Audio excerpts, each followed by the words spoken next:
I want to get to another piece of critical infrastructure, which is, election technology. But now when we talk about election security, we're not just talking anymore about election machines. And there's a whole other conversation about election machines, and we don't have to go down rabbit holes. But I wanted to start by asking you, as you look at 2024, what does the threat actor landscape look like to you? Is it foreign countries that you're worried about? Is it some other vector here?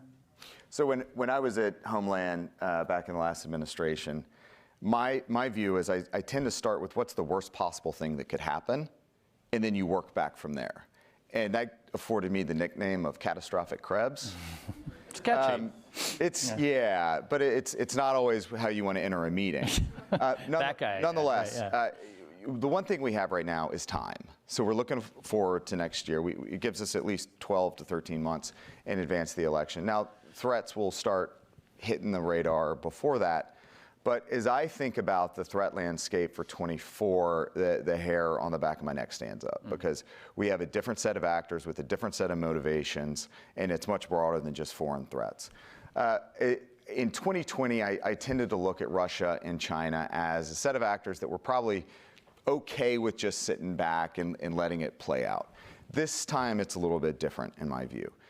With the Russian invasion of Ukraine, with the continued support of the Ukrainian military by the United States and our allies, and the continued provision of more sophisticated technologies, including the F-16, ATACMS, and other tools, the motivation shift.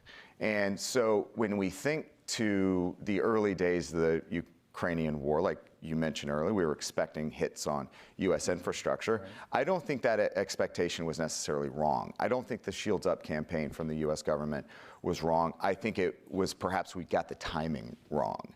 And so as we continue to provide those weapons to Ukraine, is Putin suffers some hits in the homeland, he's going to perhaps be a little bit more motivated to reach out and touch someone, and I think that could happen here.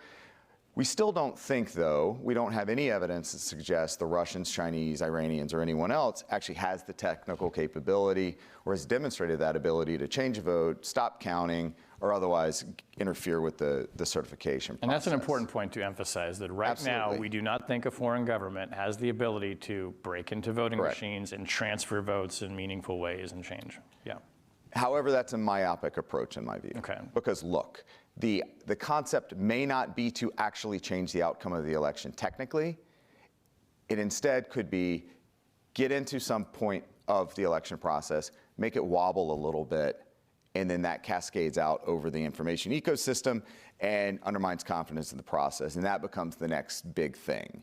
And that is part of how the information, the doctrine of both the Russians and the Chinese work. It's technical and psychological. So if you can use a technical attack to create a psychological effect, then that's success for them. So we have to think the same way. We have to think about resilience. We have to think about getting out in front of some of these attacks. And in part, that's what we were doing in 2020 with the rumor control, now Rumor and Reality page that CISA maintains, is you identify those points that could be potentially attacked, and you provide the underlying information that shows how the resilience is built into the system. And I will always go back to paper ballots is the absolute best resilience measure in the American electoral system.